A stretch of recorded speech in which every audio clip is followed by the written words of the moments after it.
umawit ng kagalakan at tugtugin ang gitara at ang kaayayang lira. Ipan ninyo ang trumpeta sa ating pagkabagabag. Sa Diyos tayo'y tumawag, sa ating mga kaaway, tayo ay Kanyang iniligtas. Purihin ang Panginoon, Umawit ng kagalakan.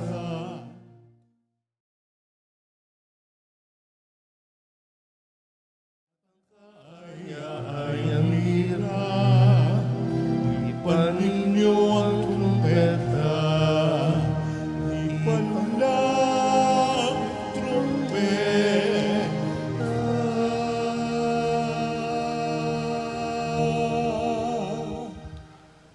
Sa ngalan ng Ama at ng Anak at ng Espiritu Santo, Amen. ang pagpapala ng ating Panginoong Heso Kristo, ang pag-ibig ng Diyos Ama, at ang makikipagkaisa ng Espiritu Santo naway sumainyong lahat. At sumaiyo rin. Mga kapatid, tinipon tayo bilang mga kaanib na angkan ng Diyos. Kaya dumulog tayo sa maawaing Panginoong nagpapatawad ng lubos. Sinugong tagapagpagaling sa mga nagsisisi, Panginoon, kaawaan mo kami. Panginoon, kaawaan mo kami. Dumating na tagapag-anyayang mga makasalanay magsisi, Kristo, kaawaan mo kami. Kristo, kaawaan mo kami. Nakaluklok ka sa kanan ng Diyos Ama para ipamagitan kami. Panginoon, kaawaan mo kami. Panginoon, kaawaan mo kami. Kaawaan tayo na makapangyarihang Diyos, patawarin tayo sa ating mga kasalanan at patnubayan tayo sa buhay na walang hanggan. Amen. Manalangin tayo. Ama naming makapangyarihan, manatili kang kapiling ng iyong sambayanan na iyong laging kinahabagan at pinagbibigyan upang ang itinampok ng iyong pamumuno at pagsubaybay ay muli mong ikalugod at panatilihin mong kinalulugdan sa pamamagitan ni Jesucristo kasama ng Espiritu Santo magpasawalang hanggan. Amen. Maupo po ang lahat.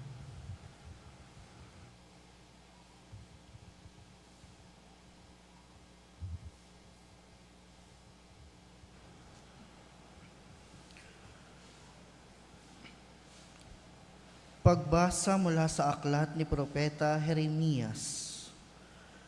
Noong panahong iyon, sinasabi ng Panginoon, sa araw na iyon, ako'y magiging Diyos ng buong Israel at magiging bayan ko sila. Sinasabi pa ng Panginoon, ang mga nakaligtas sa patayan ay kinaawaan ko naman sa ilang. Nang ang Israel ay naghahanap ng kapahingahan, napakita ako sa kanila mula sa malayo. Sa simula pa'y inibig ko na sila at patuloy kong ipinagmamalasakit. Muli kitang itatayo, marilag na Israel. Hahawakan mo uli ang iyong mga pandereta at masaya kang makikisayaw. Muli kang magtatanim ng ubas sa mga burol ng Samaria. Magtatanim ang mga manananim at magpapasasa sa ibungungan niyon. Pagkat darating ang araw, nahihiyaw ang mga bantay mula sa kaburulan ng Efraim. Halikayo, umakyat tayo sa Sion, sa Panginoon na ating Diyos. Ang sabi ng Panginoon, umawit kayo sa kagalakan alang-alang kay Jacob. Ipagbunyi ninyo ang pinakadakilang bansa. Magpuri kayo at inyong ipapahayag na iniligtas ng Panginoon ang kanyang bayan, ang mga nalabi sa Israel. Ang salita ng Diyos. Salamat sa Diyos. Salmong tugunan ang ating pong itutugon. Pumapatnubay na Diyos ay pastol na kumukupkop. Tayo pong lahat. Pumapatnubay na Diyos ay pastol na kumukupkop. Mga bansa, pakinggan ninyo ang sabi ng poon at ipahayag ninyo sa malalayong lupain. Pinapangalat ko ang mga anak ni Israel, ngunit sila'y muli kong titipunin at aalagaan, gaya ng pagbabantay ng isang pastol sa kanyang mga tupa. Tugon, Pumapatnubay na Diyos ay pastol na kumukupkop. sapagkat tinubos ng poon si Jacob at pinalaya sa kapangyarihan ng kaaway na lubang makapangyarihan at malakas. Aakyat silang nagsisigawan sa tuwa patungo sa bundok ng Siyon, tigib ng kaligayahan dahil sa mga pagpapala ng poon. Tugon, Pumapatnubay na Diyos ay pastol na kumukupkop. kung magkagayon, sasayaw sa katuwaan ang mga dalaga, makikigalak pati mga binata at matatanda. Ang kanilang dalamhati ay magiging tuwa. Papalitan ko ng kagalakan ang kanilang kalungkutan. Tugon, Pumapatnubay na Diyos ay pastol na kumukupkop. Tumayo po ang lahat.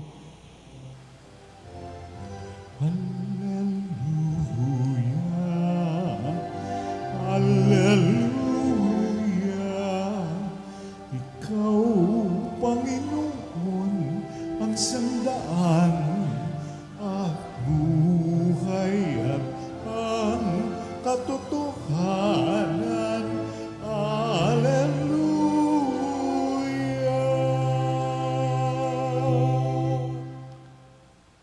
Sumainyo ang Panginoon. At sumaiyo rin. Ang mabuting balita ng Panginoon ayon kay San Mateo. Papuri sa iyo, Panginoon.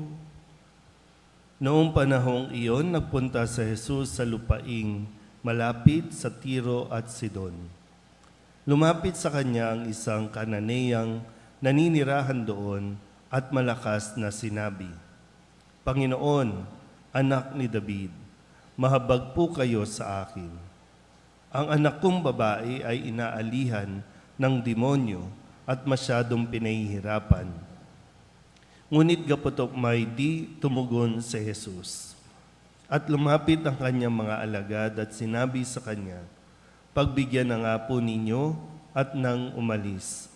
Siya'y nag-iingay at susunod-sunod sa atin. Sumagot si Jesus, Sa mga tupang naliligaw ng sambayanan ng Israel, lamang ako sinunggo. Ngunit lumapit sa kanya ang babae, lumuhod sa harapan at ang sabi, Tulungan po ninyo ako, Panginoon. Sumagot si Jesus, Hindi dapat kunin ang pagkain ng mga anak upang ihagi sa mga tuta. Tunay nga po, Panginoon, tugon ng babae.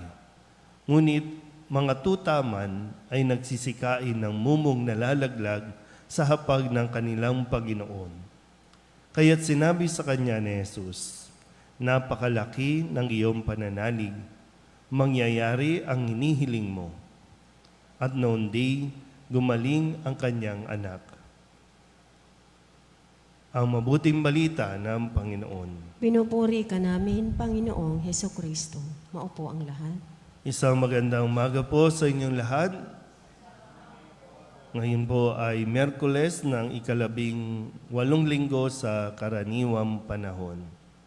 At sa atin po narinig na ebanghelyo mula kay San Mateo, tayo po ay pinaalalahanan muli sa pamamagitan ng halimbawa na ipinakita nitong isang babaeng Kananea na tinuturuan tayo na sa ating pagdarasal, sa ating pagdulog sa Panginoon ng ating mga kahilingan ay hindi tayo dapat mag-demand. Kundi yung tamang pag-uugali, tayo po ay naninikluhod at umihingi lamang ng habag mula sa Panginoon. Kung sabi nga po dito, dahil noon mayroon kultura na ang tingin ng mga Hudyo, sila lang ang maliligtas. Ang tingin ng mga Israelita, sila yung pinili, chosen one ng Panginoon, at ang ibang lahi ay wala. Para bang ang sinasabi na kami lang ang maliligtas. Pero sa malinaw na sa kwentong ito ay binubuksan ng Panginoon ang kanyang kaharian sa lahat, lalong-lalo na ang mga nananalig o may pananampalataya, yung mga taong nag-a-acknowledge o kumikilala sa Diyos. Kaya yung kanya pong gesture, no, na bagamat ang tingin sa kanya sa umpisa, no, ay kabilang sa mga aso o mga tuta, pero para sa kanyang anak, no, wala naman talaga pong gagawing para sa isang ina, no, gagawin niya ang lahat para sa kanyang anak. Kahit maliitin pa siya, kahit na makaranas pa siya ng panlalait, pero para sa kanyang anak, talagang gagawin niya ang lahat. At ito yung halimbawa ng babaeng ito. Nanhalig, nanampalataya kay Jesus, tinanggap si Jesus at ipinahayag yung pananampalataya kung kaya't siya po ay pinakinggan at pinagbigyan sa kanyang kahilingan.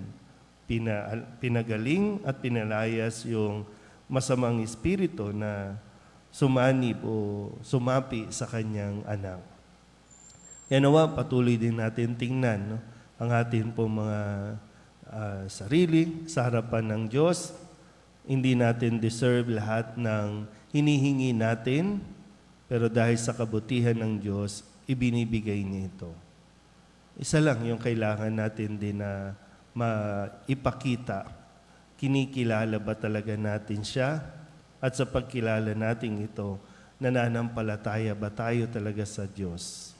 O hindi lang tayo dapat humihingi, kundi yung mayroon tayong pinapasok din na relasyon o ugnayan na ang pinakamahalaga ay yung pananalig natin sa Kanya. Kung ipagkaloob sa atin ng Diyos ang ating kahilingan, salamat sa Diyos. Kung hindi man niya maibigay sa ngayon ang ating kahilingan, nawa buong pagpapakumbaba pa rin tayong lumuhog sa Kanya nang hindi tayo nagagalit, nang hindi tayo nagwawala, kundi yung humility o yung pagpapakumbaba na maghihintay tayong ipagkaloob niya ito sa atin. Amen?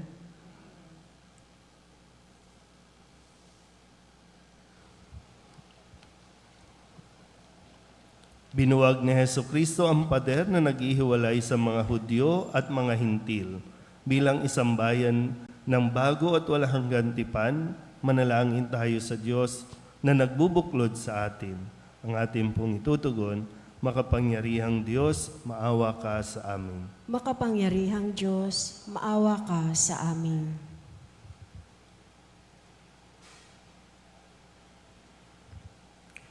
Ang simbahan sa lahat ng dako naway maging daan ng habag, kapayapaan at pag-ibig ng Diyos. Manalangin tayo sa Panginoon. Makapangyarihang Diyos, maawa ka sa amin. Bilang isang komunidad ng mga sumasampalataya, naway huwag tayong paghiwa-hiwalayin ng mga walang halagang hadlang na galit at alitan. Manalangin tayo sa Panginoon. Makapangyarihang Diyos, maawa kayo sa amin.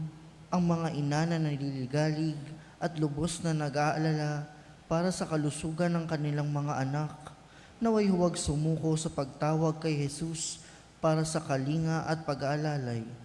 Manalangin tayo sa Panginoon. Makapangyarihang Diyos, maawa ka sa amin. Sa mga taong nagdurusa, naway lagi nating maipadama ang kalinga anuman ang kanilang katayuan sa buhay, lahi o relihiyon.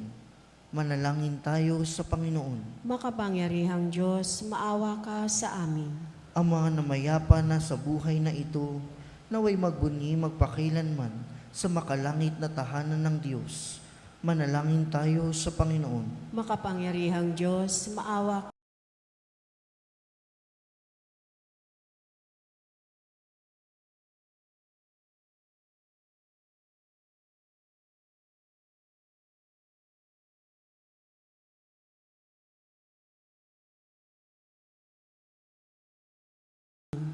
Upang mamayani ang kapayapaan sa Ukraine, sa Holy Land at sa buong mundo, at ipagadya nawa ang kasangkatauhan sa karahasan, kasakiman at mga abuso sa kapangyarihan na nagdulot ng paghihirap at kamatayan sa marami.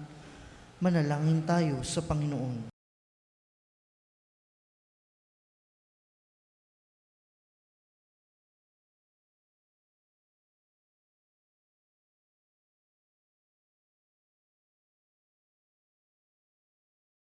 Ang Diyos, maawa ka sa amin. Upang ang lahat ng mga nagdurusa dahil sa kalupitan ng digmaan ay daglian ng makaranas ng kapayapaan at mabuhay ng may kapanatagan at kalayaan. Manalangin tayo sa Panginoon. Makapangyarihang Diyos, maawa ka sa amin. Idulog din natin sa Panginoon ang ating mga personal na kahilingan at mga panalangin para sa ating mga pamilya. Kasama din ang mga kahilingan ng mga nanonood sa online. Lahat ng mga misang pasasalamat, special na intensyon, agarang paggaling ng mga may sakit, at lahat ng mga kaluluwa na inihiling na ipagdasal sa misang ito.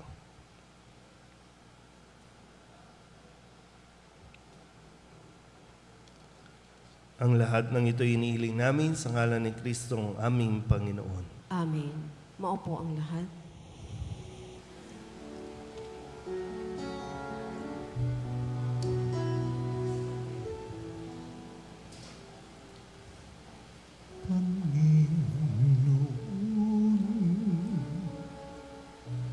Aming alay, itong alak at tinapay sa altar mo ilalagay.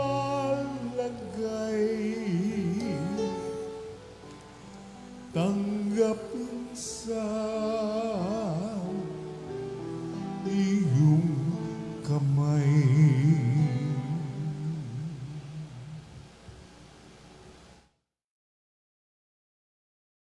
Ngayon kayo mga kabatid upang paghahain natin ay kalugdan ng Diyos sa mga makapangyarihan. Tanggapin nawa ng Panginoon itong paghahain sa iyong mga kamay, sa kapurihan niya at karangalan sa ating kapakinabangan at sa buong sambayanan niyang banal. Ama naming lumika para mo ng awa, gawin mong banal ang mga alay naming iyusanang kalugdan at kami gawin mong maghain sa iyo'y laging nakalaan sa pamamagitan ni Jesucristo kasama ng Espiritu Santo magpasawalang hanggan. Amen. Sumainyo ang Panginoon. At sumaiyo rin. Itaas sa Diyos ang inyong puso at diwa. Itinaas na namin sa Panginoon. Pasalamatan natin ang Panginoong ating Diyos. Marapat na siya ay pasalamatan. Ama naming makapangyarihan, tunay nga marapat na ikaw ay aming pasalamatan. Iginalugod mong likain ang sanlibutan na iyong pinagbabago at idinarangal. Sa pamamagitan ng iyong anak na kinalulugdan, kaya't utang na loob ng iyong mga itinatangi at ng mga banal na kapiling mong lagi ang iyong paggiliw at pagkakandili. Kaya kaysa ng mga anghel na nagsisiawit ng papuri sa iyo, nang walang humpay sa kalangitan, kami nagbubunyi sa iyong kadakilaan.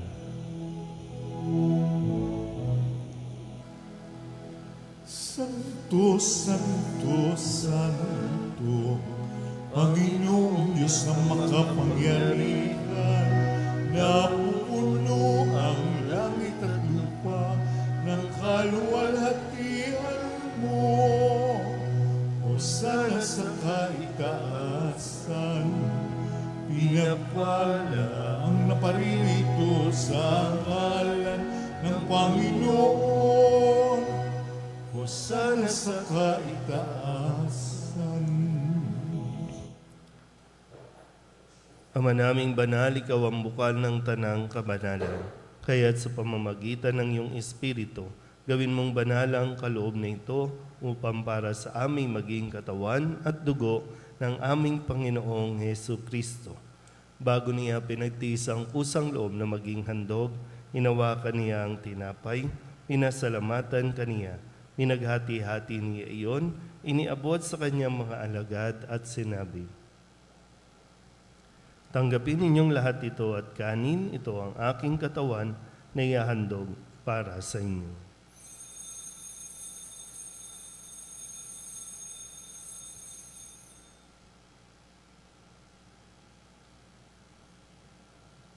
Gayun din naman nang matapos ang hapunan, inawakan niya ang kalis, muli kaniyang pinasalamatan.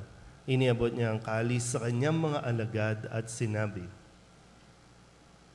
"Tanggapin ninyong lahat ito at inumin. Ito ang kalis ng aking dugo, ng bago at walang hanggang tipan. Ang aking dugo na ibubuhos para sa inyo at para sa lahat, sa ikapagpapatawad ng mga kasalanan. Gawin ninyo ito sa pag-alaala sa akin."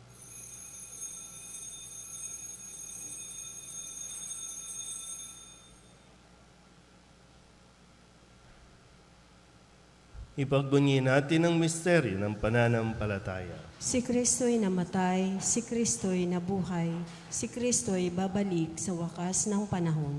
Ama, ginagawa namin ngayon ang pag-alaala sa pagkamatay at muling pagkabuhay ng iyong anak.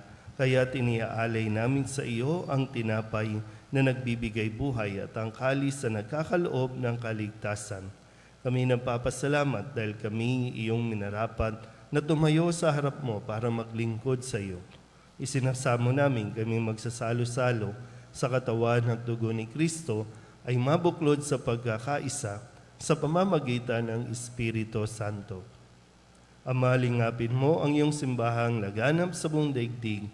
Puspusin mo kami sa pag-ibig kay San Francisco na aming Papa at ni Jose na aming Obispo at ng Tanang Kaparian.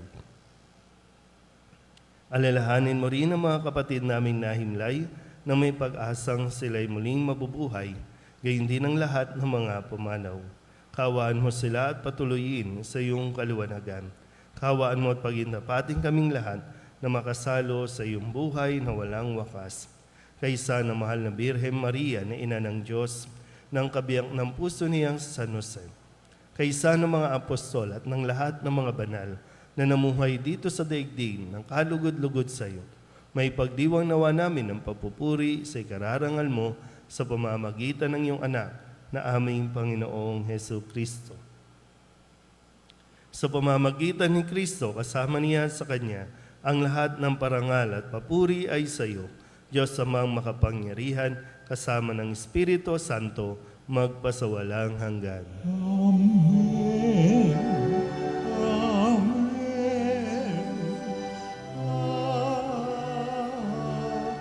Amen. Sa tagubili ng manakagagaling na utos at turo ni Jesus sa Panginoon natin at Diyos, ipahayag natin ang lakas loob.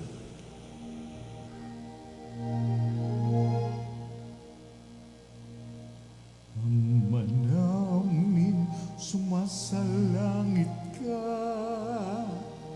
sambahin ang ngalan mo, mapasa amin ang kaharian mo, sundin ang loob mo, dito sa lupa para nang sa langit. Bigyan mo kami ngayon ng aming kakanin sa araw-araw at patawarin mo kami sa aming mga sala para ng pagpapatawad namin sa nagkakasala sa amin. At huwag mo kaming ipahintulot sa luso at iadya mo kami sa lahat ng masama.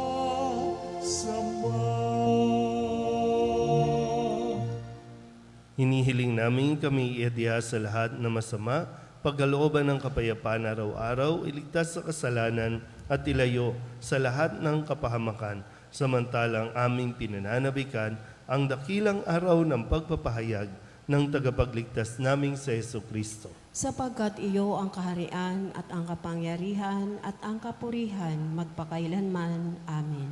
Panginoong Heso Kristo, sinabi mo sa iyong mga apostol, kapayapaan ang iniiwan ko sa inyo, ang aking kapayapaan ang binibigay ko sa inyo. Tunghayan mo ang aming pananampalataya at huwag ang aming mga pagkakasala. Pagkalooban mo kami ng kapayapaan at pagkakaisa ayon sa iyong kalooban, kasama ng Espiritu Santo, magpasawalang hanggan. Amen. Ang kapayapaan ng Panginoon ay laging sumainyo. At sumaiyo rin. Magbigayin po tayo ng kapayapaan sa isa't isa.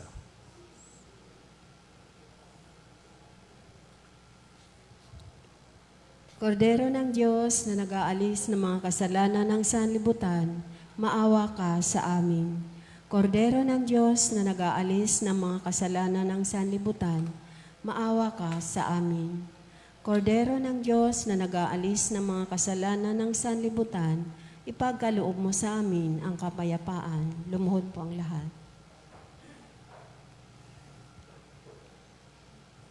Ito ang kordero ng Diyos. Ito ang nag-aalis ng kasalanan ng sanlibutan. Mapalad ang mga inaanyayahan sa kanyang piging. Panginoon, hindi ako karapat-dapat na magpatuloy sa iyo, ngunit sa isang salita mo lamang ay gagaling na ako.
Kayo pong lahat.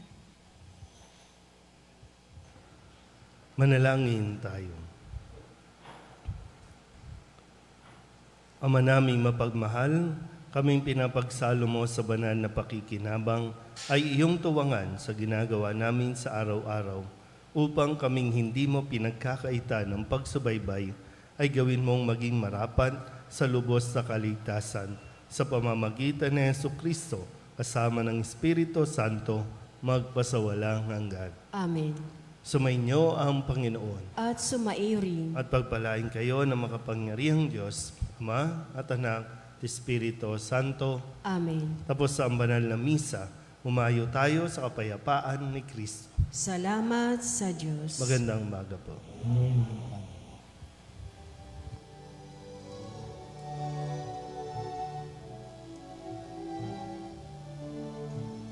Walang sinuman ang nabubuhay para sa sarili lamang. Walang sinuman ang namamatay para sa sarili lamang.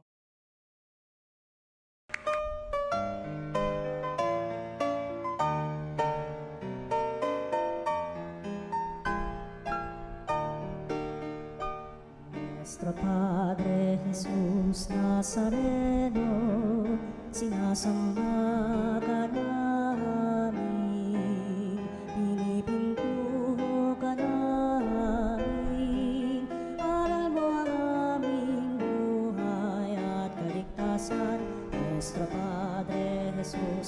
Nazareno, iligtas mo kami sa kamatayan. Ang krus mong pinamatayan ay sagisag ng aming kaligtasan. Nuestro Padre Jesus Nazareno, dinarangal ka namin. Nuestro Padre Jesus Nazareno, inulwalhati ka namin. Nuestro Padre Jesus Nazareno, inarangal ka namin. Nuestro Padre Jesus Nazareno, inulwalhati ka namin.